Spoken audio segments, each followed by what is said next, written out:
Myanmar's ousted leader Aung San Suu Kyi has been sentenced to 4 years in prison, the first in a series of verdicts that could see her jailed for life.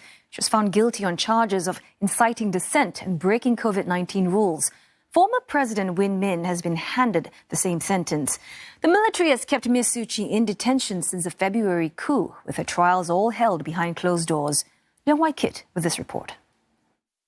So all this will have... Reactions to Myanmar's Aung San Suu Kyi's prison sentence are coming in fast and furious. Shortly after the news broke, this message of support for Ms. Suu Kyi surfaced. It says, never mind the 4-year jail term. If the revolution is won today, the leaders will be freed today. If the revolution is never won, they'll never be released. Supporters are encouraging each other to focus on their revolution. Reactions to the news of the judgment also came from outside Myanmar. The UK says the jailing of Ms. Suu Kyi is another appalling attempt by the army to stifle opposition and suppress freedom and democracy. Many activists have also condemned the jailing. ASEAN's human rights lawmakers called the sentencing ridiculous and a travesty of justice. A former UN envoy says the charges are bogus.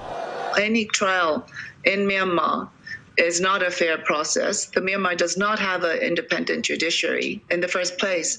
And in this situation, under the junta, the SAC is overseeing everything in all the judiciary processes. And therefore, one cannot say it's anywhere near being fair and free and independent.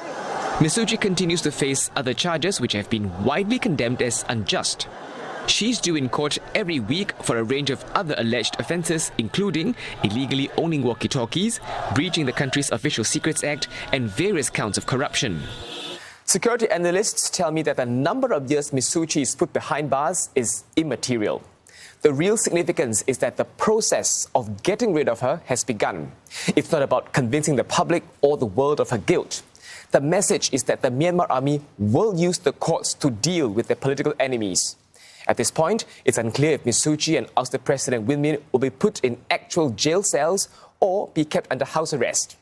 But one source tells me that the army will likely keep Ms. Suu Kyi under house arrest. This will allow the army to control who can visit her, to prevent information from being passed to her, or Ms. Suu Kyi from expressing her views publicly. Leong Wai Kit, CNA.